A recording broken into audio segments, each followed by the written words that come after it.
Madame, Monsieur, bonjour et merci de nous choisir pour un nouveau forum. Les émeutes qui ont éclaté ces dernières semaines à Dakar, dans le cadre de l'affaire Sonko, ont révélé un malaise, la persistance ou la montée, on va dire, d'un sentiment anti-français, surtout au sein de certains groupes de jeunes. Les relations Afrique-France, est-ce qu'il s'agit d'un désamour profond ou de crise conjoncturelle éphémère? C'est le sujet de cette semaine, avec en filigrane l'affaire Bolloré entre la France, le Togo et la Guinée.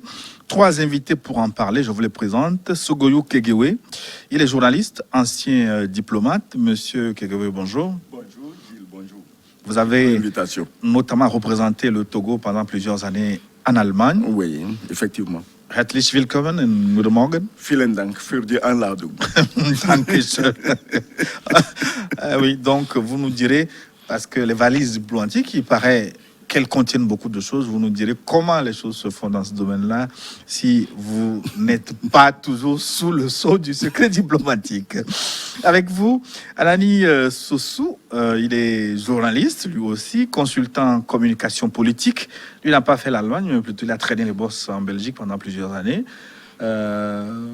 Monsieur Sossou, bonjour. Bonjour Gilles et merci pour l'invitation.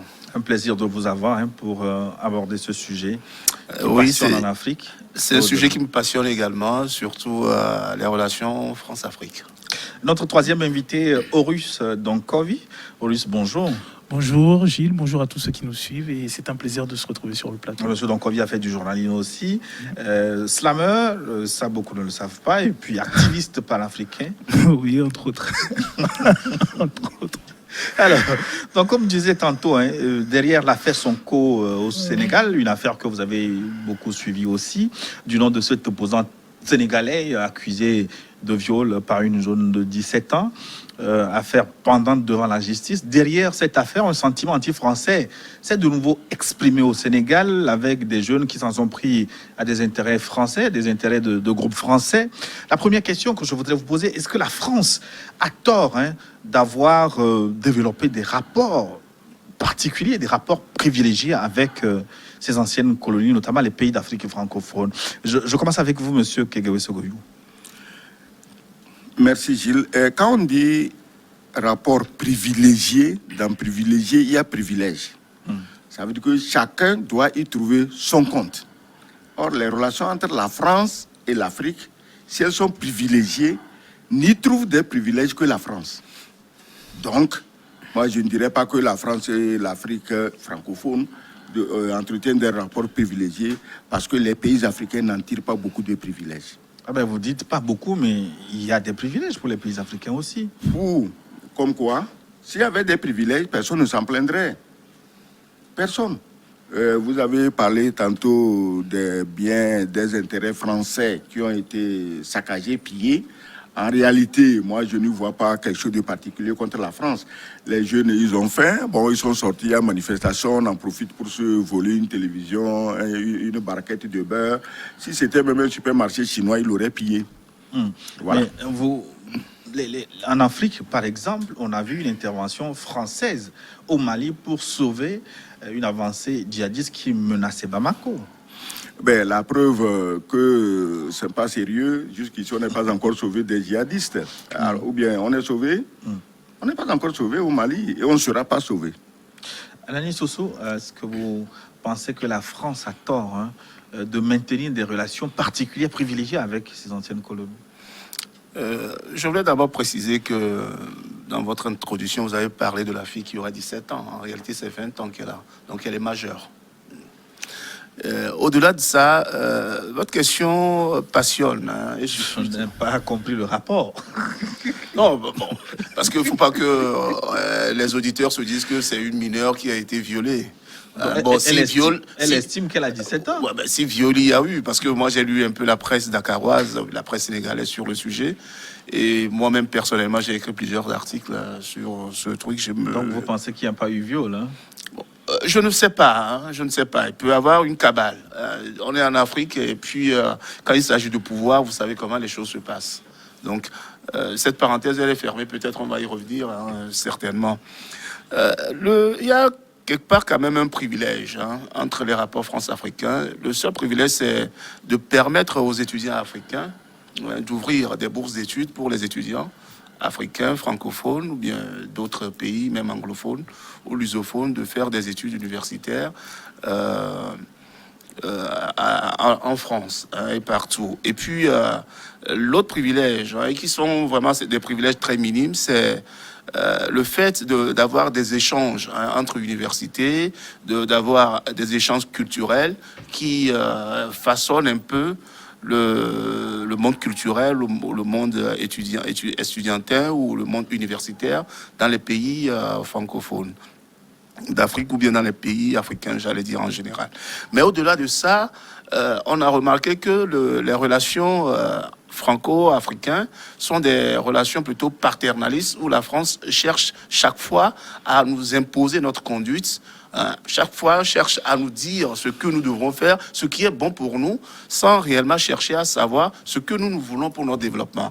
Et vous avez vu, l'histoire est là, elle peut en témoigner, notamment lorsque les Sylvanus Olympio ont voulu prendre une autre directive après les indépendances, lorsque les Patrice Lumumba, etc., ont voulu s'affirmer en tant qu'Africains, et plus récemment Barthélemy Boganda et autres.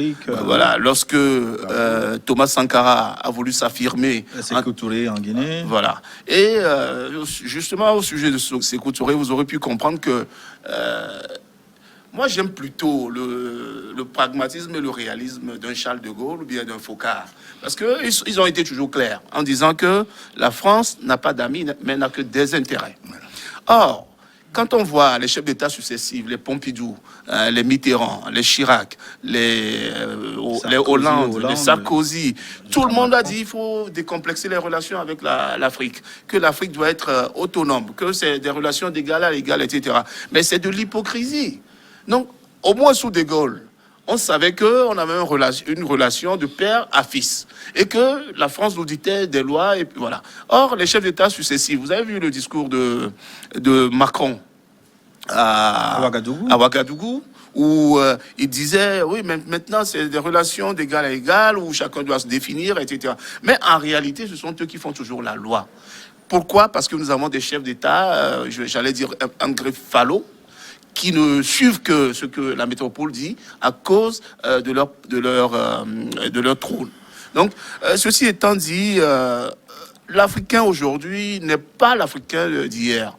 La jeunesse africaine aujourd'hui veut s'affirmer, veut s'autodéterminer, parce qu'on a compris qu'en réalité, notre retard est non seulement dû aux chefs d'État qui nous gouvernent, mais également au fait que nous soyons passifs devant tout ce que la France nous dicte comme loi, et que nous n'arrivons même pas, nous, à nous déterminer, à dire non. Imaginez par exemple, sur le plan économique, la parité, ou bien la parité entre le franc CFA et la Banque de France. Ce sont des anomalies qui ne permettent pas à ce que l'Afrique puisse se développer. Vous avez vu la rigidité du franc CFA par rapport aux autres monnaies? Nous n'avons pas notre monnaie, mais c'est notre monnaie qui est très forte par rapport à nos économies. Donc, vous pensez qu'il y a déséquilibre entre les rapports mais le déséquilibre est flagrant. Même un bébé qui naît aujourd'hui, qui va commencer à aller à l'école, qui va commencer à comprendre les choses, vous diront que, mais qu'est-ce que nous avons fait depuis les indépendances pour que nous soyons toujours sous le joug de la France? Donc, ce sont des rapports complètement déséquilibrés où l'Africain n'a pas droit de parole, où on part de l'Afrique pour aller chercher une feuille de route à suivre. Lorsque un chef d'État est élu, sa première visite, tout ce qu'il fait, c'est d'aller à l'Élysée. Mais posez-vous la question de savoir pourquoi. Donc, c'est des relations complètement disproportionnées, alors que chez nous, De Gaulle a établi une carte de l'Afrique pour situer les richesses. Il sait que au Gabon, j'ai mon pétrole. Au Niger, j'ai mon uranium pour mes centrales nucléaires. Au Congo-Brazzaville, mais qu'est-ce que j'ai? J'ai encore du pétrole. Au Togo, j'ai mon phosphate, etc., etc. Mais avec les Belges également. Donc, il faut que nous, en tant que jeunes Africains, nous sachions aujourd'hui que tant que nous allons rester dans cette relation de domination, de dominant à dominer, nous n'aurons jamais de développement. Auris Donkovi, est-ce que vous êtes dans le même schéma quand on prend ne serait-ce que l'aide au développement, par exemple. On sait que la France s'active beaucoup à travers des institutions comme l'AFD, l'Agence française de développement. D'autres institutions viennent en appui, soutiennent le développement en Afrique. Sur le plan sécuritaire, la France s'investit pour garantir une forme de stabilité, entre guillemets. En tout cas, c'est ce que pensent certains experts. La sécurité pour les pays africains. Donc, est-ce qu'on peut soutenir que la France, dans ce rapport avec l'Afrique, c'est comme un éléphant et une fourmi? Bon, en fait, alors, si vous voulez, je pense qu'une des choses qu'on maîtrise en Occident, c'est le jeu de la syntaxe. C'est-à-dire que il y a la propension en Occident de pouvoir revendre la même chose sous un nom différent quand on le modernise un peu. Il y a une figure africaine qui je trouve intéressante. C'est une anecdote, c'est celle de Kankan Moussa. On dit que Kankan Moussa, lorsqu'il décide de faire son pèlerinage à la Mecque, amène tellement d'or qu'il fait couler le taux de l'or, le prix de l'or, le cours de l'or au niveau de l'Égypte. Il arrive à la Mecque, il construit même toute une série d'habitations pour les siens, et puis il revient. Il est tellement riche que tout un ensemble de savants arabes le suivent pour savoir, mais d'où vient cet homme-là qui distribue de l'or comme si de rien n'était. La vérité, c'est que si Kankan Moussa existait actuellement, il ne pourrait pas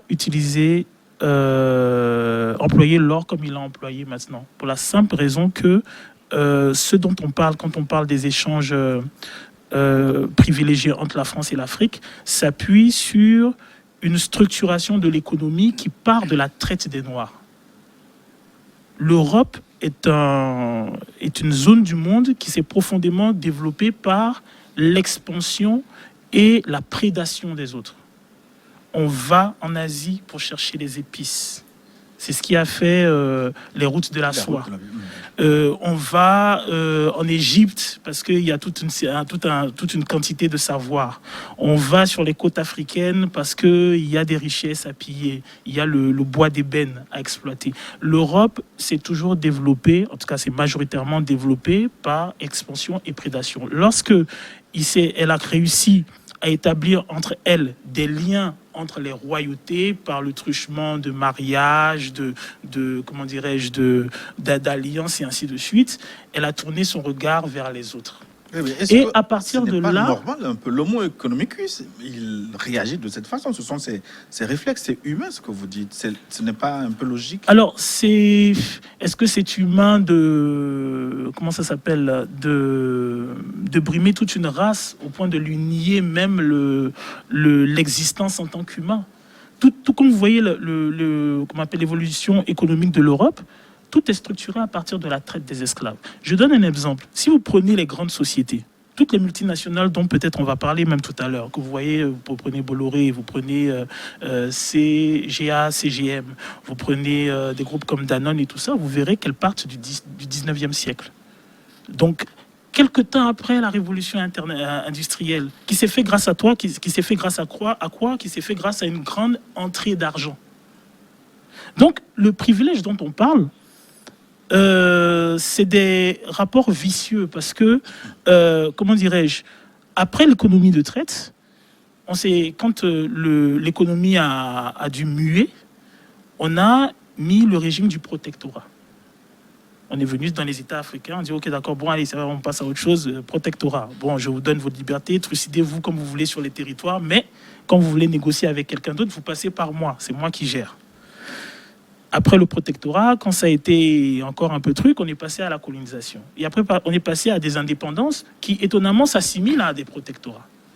Parce que je pense que c'est prouvé historiquement maintenant que quand on parle de France-Afrique, ce sont les réseaux Focard. C'est De Gaulle. Mais De Gaulle, c'est quoi? C'est la résistance française. C'est la volonté pour la France de rester à un statut au niveau mondial.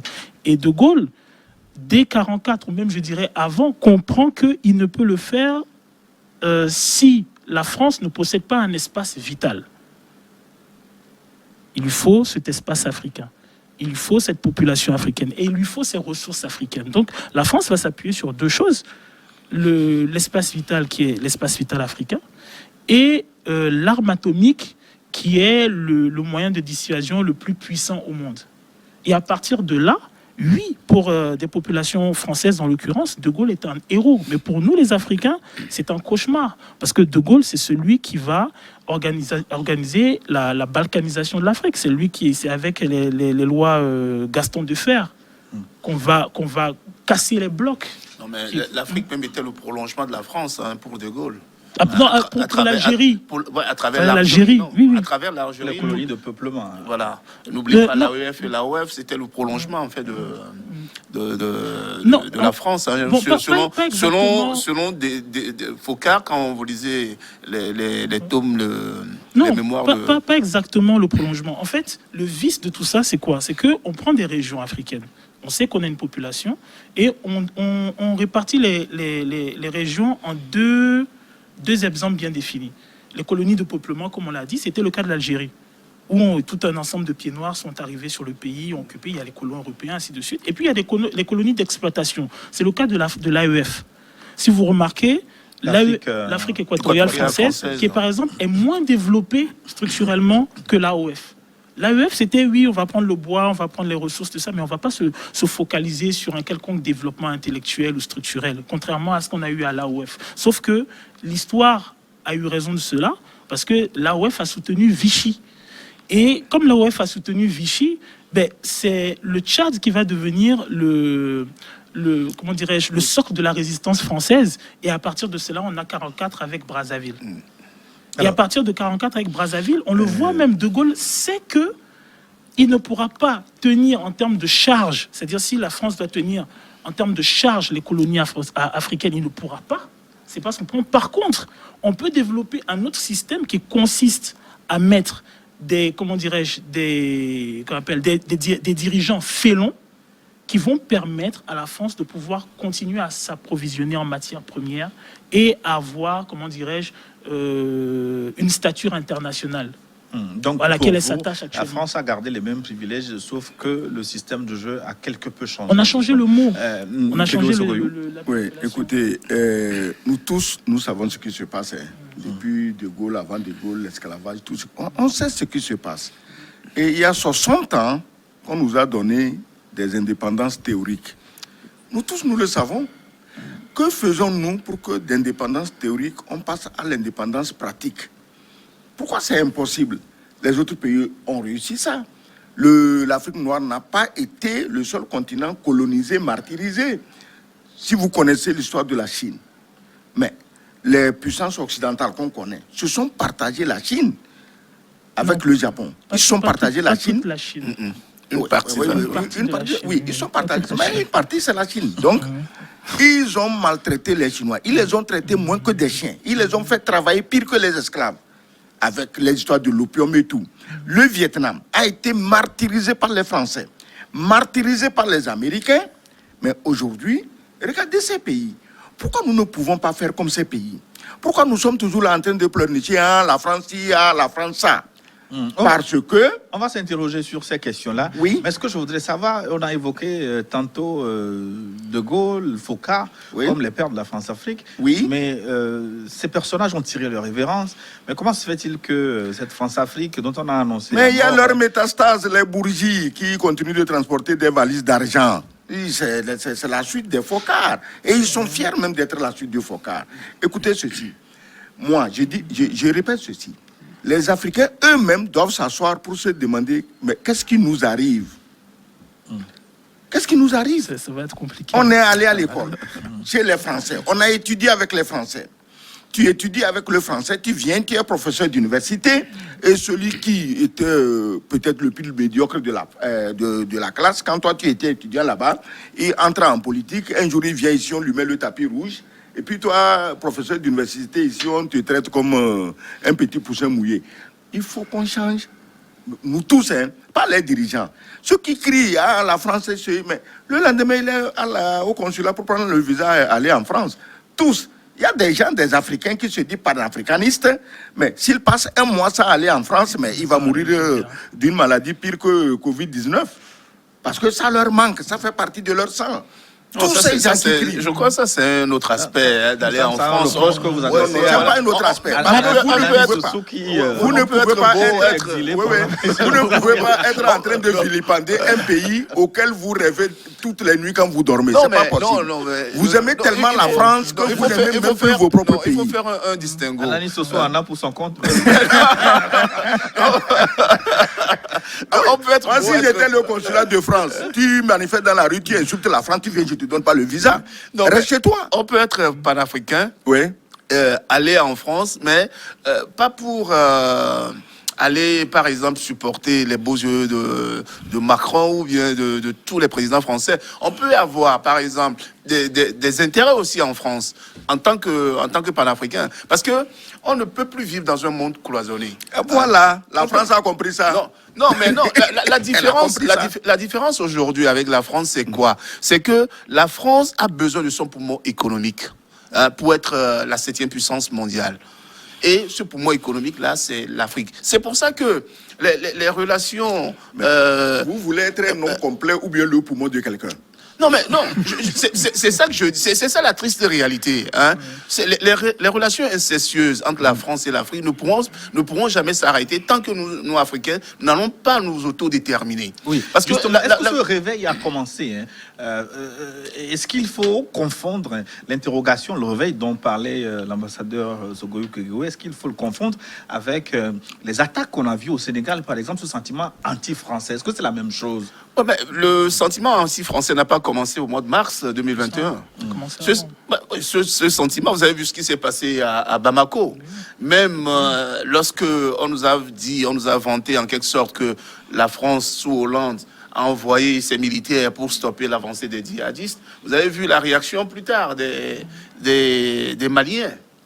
Donc, c'est une réaction tout à fait normale. Donc, le sentiment anti-français a commencé, à mon avis, depuis l'assassinat de Thomas Sankara, où les gens se sont posé des questions pour savoir pourquoi un tel panafricaniste, quelqu'un qui voudrait une autodétermination, un développement par nous-mêmes, quelqu'un comme ça, qui lutte pour que l'Afrique puisse s'affirmer, soit assassiné à travers ses pairs. Hein, notamment mais avant Sankara, il y a eu beaucoup de personnages qui ont subi le même sort. Je parlais de Boganda en Centrafrique, de Nyombe au Cameroun. Oui, mais la plupart des jeunes aujourd'hui qui manifestent, la plupart des jeunes qui manifestent aujourd'hui leurs sentiments anti-français n'ont pas connu les indépendances. Ça, c'est un fait. C'est pour ça que ceux qui ont été assassinés dans les premières heures des indépendances n'ont pas autant d'impact sur les années 80 ou 87 où Sankara a été assassiné. Et le pire qui a fait réveiller vraiment l'Africain, c'est lorsqu'il y avait la crise post-électorale en 2010 en Côte d'Ivoire, où il y avait une justice des vainqueurs, où Gbagbo a été déporté, un chef d'État, qui est là et qui disait il faut faire un redécomptage des voix. La France de Sarkozy ne voulait rien entendre. Qu'est-ce qu'il a fait? Il a fait piloter ses avions qui ont bombardé la résidence d'un chef d'État africain.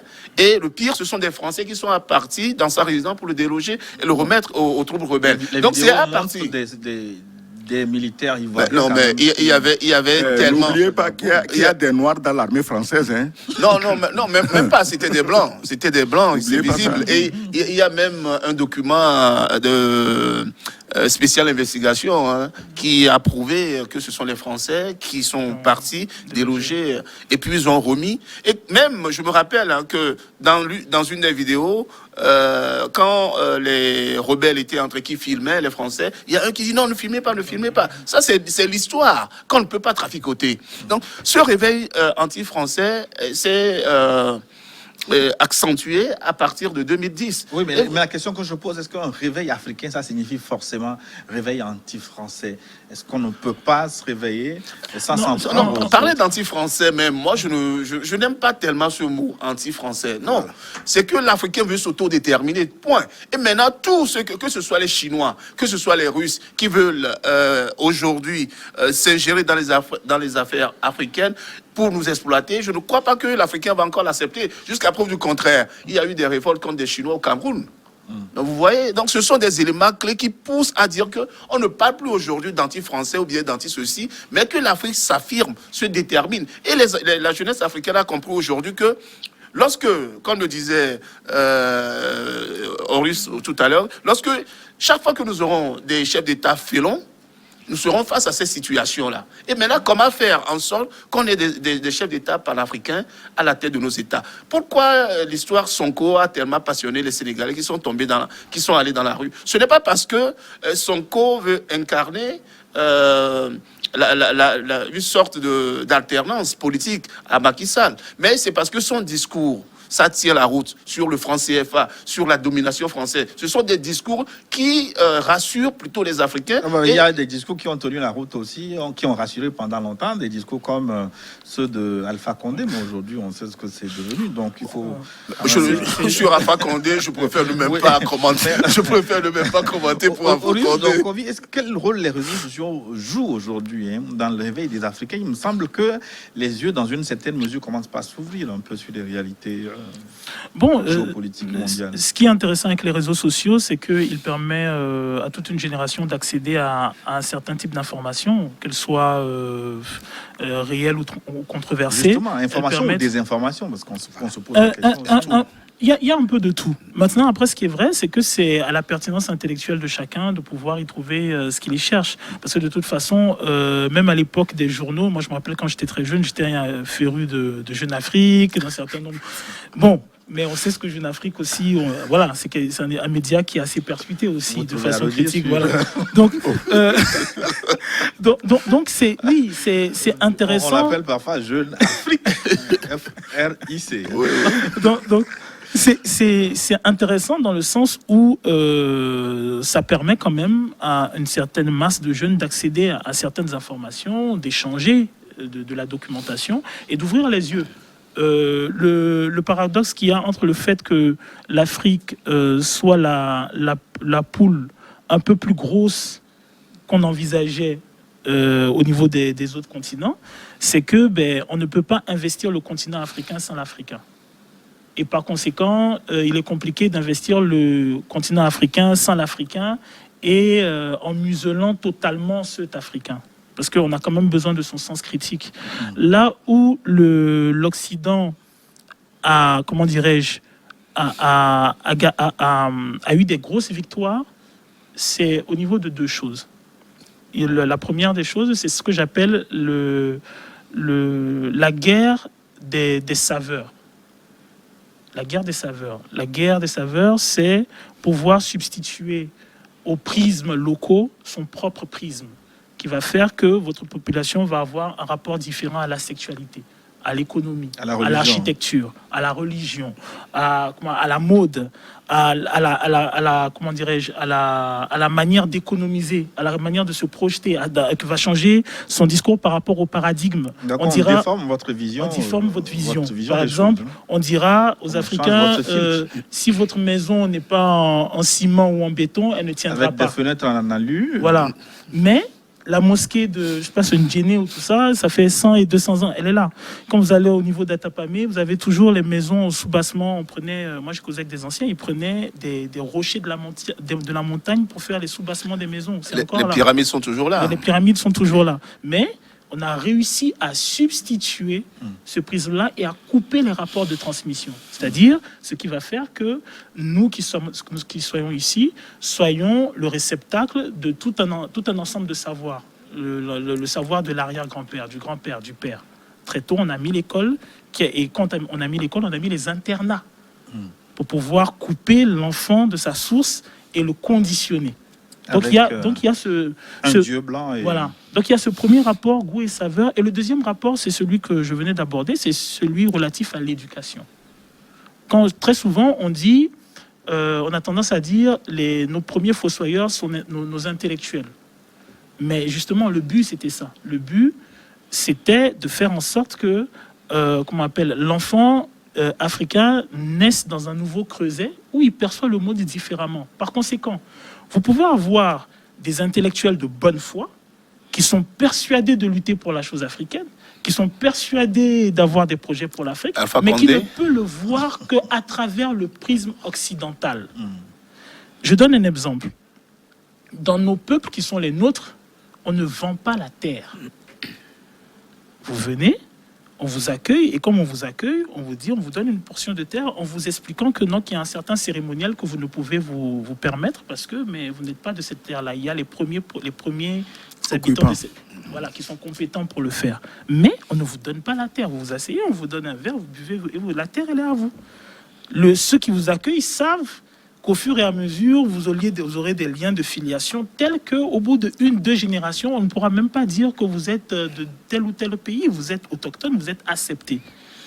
Le prisme de l'étranger dit que la terre se vend. Il faut vendre la terre. Comme il faut vendre la terre, vous ne pouvez pas enterrer chez vous. Il vous faut un cimetière. Ça a l'air banal, mais ce sont de petites choses qui, au fur et à mesure, ont changé bien des choses en termes de perception de l'économie. Tout à l'heure, on va parler des entreprises, j'y reviendrai. Le capitalisme agressif a une répercussion sur la manière de construire la société. Ce n'est pas rien si, par exemple, une demoiselle comme Alexandra Coste fait un enfant au roi de Monaco et qu'on lui fait signer, on fait signer des papiers pour que cet enfant ne soit pas le roi. Nous, en africain, c'est le prince. L'héritier du trône. C'est arrivé quelque part aussi avec Dodi El Fayed et puis la reine Diana. Il me semble que dans cette affaire, on n'a pas voulu avoir un prince égyptien. De sang mêlé. Maintenant, pour revenir à ce que a dit le monsieur tout à l'heure, l'aîné tout à l'heure, quand il parlait quand il parlait de la Chine avait un pouvoir central très fort. Et la Chine, résolument, depuis des temps anciens, n'aime pas que les étrangers pénètrent son territoire. C'est la raison pour laquelle on lui a mis 2 guerres de l'opium, afin de pouvoir lui retirer un certain nombre de territoires, comme Hong Kong, par exemple. L'Afrique avait un ensemble d'empires qui, très tôt, ont été fragmentés par les traites arabes et ensuite par les traites des esclaves. Et après, on a encouragé des royaumes qui se sont enrichis par l'économie de traite et l'économie des cultures de rente. Le cocotier, ça a été intégré. Le manioc, ça a été instauré. L'arachide, ça a été importé. Il y a énormément de choses qui ont été importées, à tel point que, si par exemple vous demandez à quelqu'un quel est ton plat traditionnel, il va vous dire la pâte de maïs. Ça ne peut pas être la pâte de maïs, parce que la pâte de maïs a été introduite. La gravité, c'est quoi? La gravité, c'est que, si vous prenez par exemple le cas du sorgho, nos plantes, c'est le sorgho, c'est le mil, c'est le fonio. Un des premiers producteurs, après que l'Afrique, on ait largement encouragé l'Afrique à faire des cultures de rente, un des premiers producteurs du sorgho, c'est les États-Unis d'Amérique. Les États-Unis d'Amérique sont un des premiers producteurs de sorgho. Comment vous faites ça? Ce n'est pas une plante locale de chez eux. Mais les Chinois aujourd'hui sont les premiers producteurs d'attiqués au monde. Donc tout juste pour dire ces exemples en fait. C'est vrai. Ces exemples pour dire que il ne s'agit pas généralement quand on commence nos débats. On a les médias, j'accuse surtout les médias occidentaux qui ont qui sont assez gymnastes pour pouvoir circonscrire le problème dans le temps. Donc on va circonscrire, on va dire à partir des indépendances, à partir de la colonisation, alors qu'en réalité, la violence est beaucoup plus longue et beaucoup plus profonde que ça. Elle est beaucoup plus en arrière que ça. Et maintenant, ce qu'on reproche, beaucoup plus subtil, et ce qu'on reproche maintenant à ces jeunes qui sortent, quand on dit ils sortent manifester, le sentiment anti-français, le sentiment anti-européen, le sentiment anti-capitaliste, ainsi de suite et tout ça, c'est qu'on dit aux gens, on a effacé une partie de votre histoire. On dit aux gens, on a maquillé une partie de votre histoire. On dit aux gens qu'on a coupé vos rapports à la transmission. On dit aux gens qu'à l'instar de ce qu'on a essayé de faire avec, les aborigènes, à l'instar de ce qu'on a essayé de faire avec les Amérindiens, on a récupéré vos enfants, on les a mis dans un creuset occidental, un formatage, l'éducation française. Jusqu'à il y a très récemment, on apprenait encore le Benelux et la France. On met les gens dans ce creuset-là. Et après, lorsque ces personnes finissent leur cursus, rentrent dans la vie active, on leur nie la possibilité de se déplacer, la possibilité d'avoir les mêmes avantages, la possibilité même de circuler chez eux. Les frontières que l'on a en Afrique, elles ne sont pas pour les autres, elles sont pour les Africains. Si j'ai un passeport français, je peux circuler dans tout l'espace sous-régional avec moins de problèmes qu'un passeport togolais ou béninois. Parce que quand je prendrai le passeport béninois ou togolais et que j'arriverai au Gabon, on me dira je suis togolais et béninois. Je n'aurai même pas les mêmes avantages quant aux opportunités économiques. Et pendant votre développement, ça m'a rappelé l'ami de Anani Sossou, Sonko, adulé là-bas pour son discours anticolonialiste, mais bien cravaté avec un veste, et puis qui adore faire les massages avec finition. Non, mais parce qu'il y a aussi ce procès qui est souvent fait aux Africains panafricanistes, parce qu'on leur dit, mais vous êtes panafricain, vous ne voulez rien de l'Occident, mais vous vous habillez en costume. Mais non, c'est un faux procès, tout se trouve dans la tête, en fait. Lorsque les Occidentaux s'habillent en africain, on ne leur dit rien. C'est une manière à nous de nous approprier aussi, parce que la culture des autres. La vraie culture, c'est toujours des racinements comme il faut dire que la culture d'abord. C'est comme ça. J'aime par exemple votre alliage avec Rolex plus perle. Au risque de vous contredire. La culture, elle est universelle. Elle n'appartient pas, parce que quand on fait une invention, un Africain qui fait une invention, et il ne fait pas l'invention que pour l'Africain. Ah non, attends, bon, mais après je... Non, il ne fait pas l'invention que pour l'Africain. Il y a beaucoup de choses qui ont été, par exemple, l'arithmétique, etc., était d'origine africaine. Mais quand même, mais il faut elle pas a que été tout vienne universalisée. de l'autre, la langue de l'autre, la culture, mais ça a été la universalisé. nourriture de l'autre, non, c'est pour ça que je n'aime pas du tout ces procès d'intention. Parce que, comme je disais, quand on fait une invention, elle est laissée à la portée de tout le monde, quitte à chacun de se l'approprier ou bien de l'améliorer à sa manière. Donc, l'arithmétique était d'origine. Avant de donner la parole à M. Segoué, je vais vous prendre sur le mot. Je vous lis souvent. Vous avez beaucoup de reproches à la religion occidentale. Alors, pourquoi vous ne prenez pas le christianisme comme étant une invention d'ailleurs dont les gens peuvent s'approprier ici? Non, mais pour la simple raison que un peuple ne peut pas se développer tout en ayant sa culture. C'est ça, parce qu'on a mis dans la tête de l'Africain que tout ce qui est religion endogène est forcément du Satan, du démon. C'est ça. C'est cette acculturation-là que moi, je refuse. Quand vous voyez, par exemple, il n'y a que l'Africain. Quand vous prenez les Occidentaux, ils ont leur religion, ils ont leur culture, ils ont leur tradition. Ils se sont basés sur ça pour se développer. Les Chinois, idem. Mais il n'y a que l'Africain qui s'approprie la religion de l'autre tout en négligeant ses propres racines. Comment est-ce que vous voulez qu'on se développe chez nous tout en niant d'où nous venons? Parce que c'est souvent sur l'ancienne corde qu'on tisse la nouvelle. Pourquoi ne pas partir de nos religions endogènes, de tout ce que nos religions ont de sagesse, de tout ce que nos religions ont de... par exemple, en matière de guérison à partir des plantes médicinales, etc. Pourquoi on ne peut pas s'approprier cela pour, par exemple, développer une pharmacopée traditionnelle propre à nous? C'est tout ce qu'on demande de transposer dans le domaine de l'éducation, de la santé, de l'habillement, domaine vestimentaire, etc. Non, mais c'est pas la même chose, forcément. Parce que dans le domaine vestimentaire, un Chinois peut s'habiller comme un Africain, de même qu'un Africain peut s'habiller comme un Chinois. De temps en temps. Non, ça n'enlève rien du tout à... Je suis pas d'accord. Monsieur Anani Sossou, vous avez donné l'exemple que les Européens aussi s'habillent comme les Africains. Ben, pour faire un peu rire les gens en été dans le quartier, il met un boubou qu'il s'était acheté à Bamako, autre chose. Sinon, tous les dirigeants français, européens qui viennent ici, nos chefs d'État, nos ministres leur font cadeau de tenues africaines. J'ai jamais vu dans une réception en Europe, en Allemagne, en France, je parle de ce que je connais, un blanc habillé en tenue africaine pour venir à une réception diplomatique. J'ai jamais vu ça. Mais donc, on ne peut pas dire que poser une question, ambassadeur. Oui. Est-ce que l'habit, par exemple, le fait d'avoir un costume, le port vestimentaire, est-ce que ça détermine le fait d'être africain ou pas? Non, mais bien sûr que ça détermine, parce que tout se passe dans la tête. Si voilà, c'est là où je voulais en venir. Tout se passe dans la tête. Je ne pas parce que j'ai mis un costume. Non, je ne suis pas jaloux de votre très beau costume d'ailleurs. Mais je vous dis que, regardez à côté de nous, au Ghana, on vient de décider que les tenues scolaires doivent être faites en pagne. Pourquoi? Mais le Ghana produit les pagnes.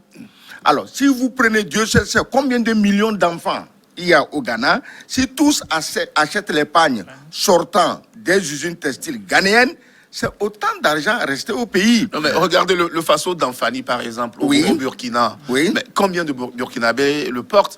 Pour moi, c'est dans la tête. Le président Roch, pour moi, c'est dans la tête d'être africain. le président Roch Kaboré, il est pas par rapport à un habit. Un habit traditionnel burkinabé. Le président burkinabé lui-même, il donne l'exemple. Je l'ai vu à plusieurs reprises moi-même dans des réceptions à Bruxelles où il était en costume, etc. Donc, il était à Bruxelles, c'est pour faire plaisir aux Blancs, mais quand il est chez lui, ça dit comme un Africain. Même chez lui, quand vous voyez les images, il faut Bon, qu'on arrête ce on va fermer procès. cette parenthèse C'est là, dans la parce que tête, là, c'est dans il la nous tête. reste Être africain, c'est dans la tête. Ce n'est pas à travers les ports vestimentaires. Monsieur C'est Sokolo important Kegoé, le port vestimentaire parce qu'il détermine des pans entiers de l'économie de le nos nom pays. aussi, les Oui. vêtements, ce qu'on adore, tout ça, Oui. on Non, comprend. c'est- Mais ce que je voudrais, il faut qu'on évolue, parce qu'il nous reste 5 minutes pour clôturer cette partie de l'émission. Il me semble que la France s'aperçoit aussi de la menace et du sentiment anti-français. J'ai écouté le ministre des Affaires étrangères, Jean-Yves Le Drian, qui avait fait une visite au Congo-Brazzaville. Il avait fait un discours étonnant où il demandait aux Africains de se ressouder derrière la France et de ne pas écouter les Chinois. mauvais chants. En tout cas, il n'a Ouais, pas ouais, cité personne. attends, Moi aussi, ouais. c'est Mais les c'est- étrangers qui viennent Depuis, chercher un peu sur son depuis territoire. que les Africains sont soudés derrière la France, ils ont récolté quoi? Les Africains sont allés mourir par milliers pendant la Deuxième Guerre mondiale. Après, Sans que s'est-il reconnaissance. passé à Tiaroy? Hein? Des gens qui ont donné leur sang, versé leur sang, donné leur le petit pécule que vous leur devez, et vous les avez payé ça en plomb, c'est-à-dire en balles de fusil. Et il faut arrêter ça. Si la France veut que l'Afrique soit soudée derrière elle, qu'elle laisse au moins les miettes à manger aux Africains. Non, mais Parce pas que les miettes. si nous avons... Non, les miettes, parce que si on leur demande de nous donner le morceau, même c'est la guerre, c'est une déclaration de guerre. Mais au moins qu'on ait les morceaux, les miettes, et si nous mangeons ensemble, nous ne pouvons qu'être ensemble.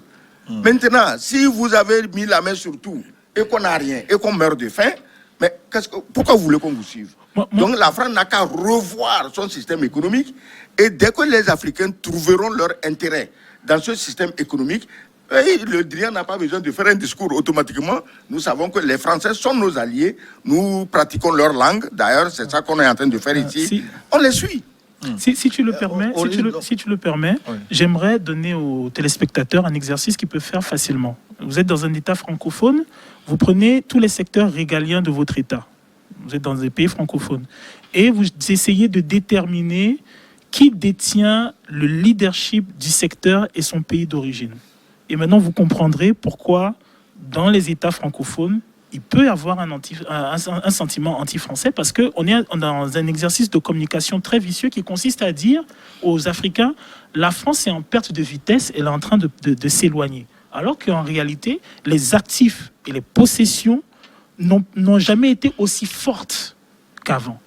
Si vous prenez par exemple le cas du Togo, le port, ça c'est un consortium français, c'est Bolloré.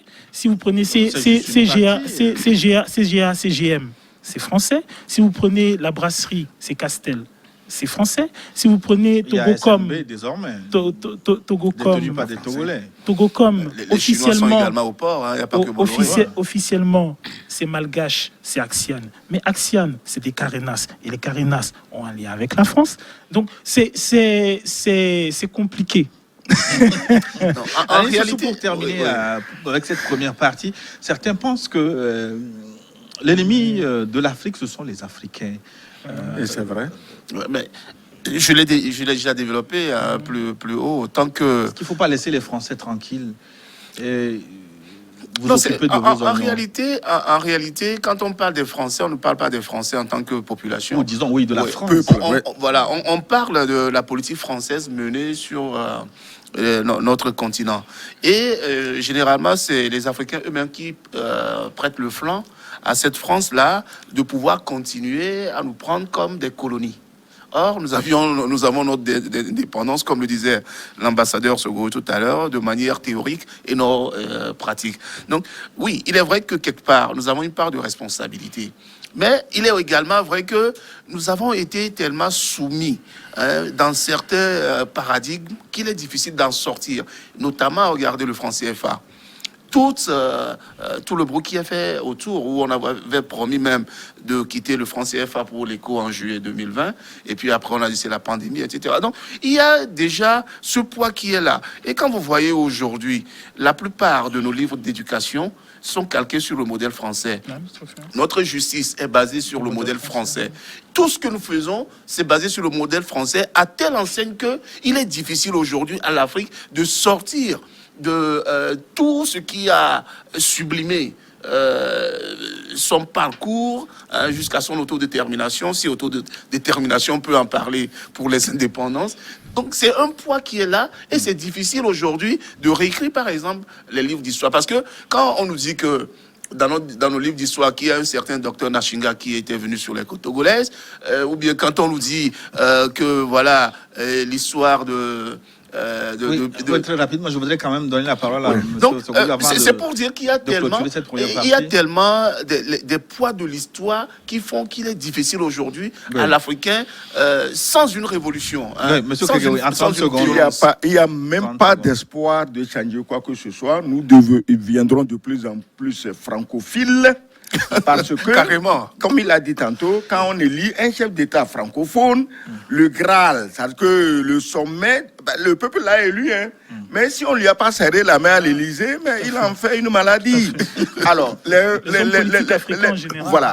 les opposants, on aurait espéré qu'eux, ils soient différents. Mais comment?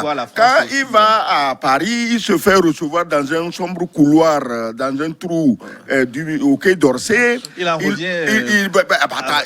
toute la France. Au Togo, des partis panafricains qui ont appelé la France au secours. Voilà. Donc, il n'y a pas d'espoir de s'en sortir. Point de vue, on va marquer une pause. Il n'y a pas d'espoir. Oui, une pause. La seconde partie, dans une dizaine de minutes, on va parler de l'affaire Bolloré, justement. Est-ce qu'il y a justice ou règlement de compte avec ce procès en France sous forme de corruption dans l'acquisition des ports à Lomé et à Conakry? On en parle dans la seconde partie. Soyez au rendez-vous parce que vous aurez la possibilité de nous écrire aussi à travers WhatsApp. Les coordonnées vous seront données. À tout de suite donc pour la seconde partie de Niveau de Forum.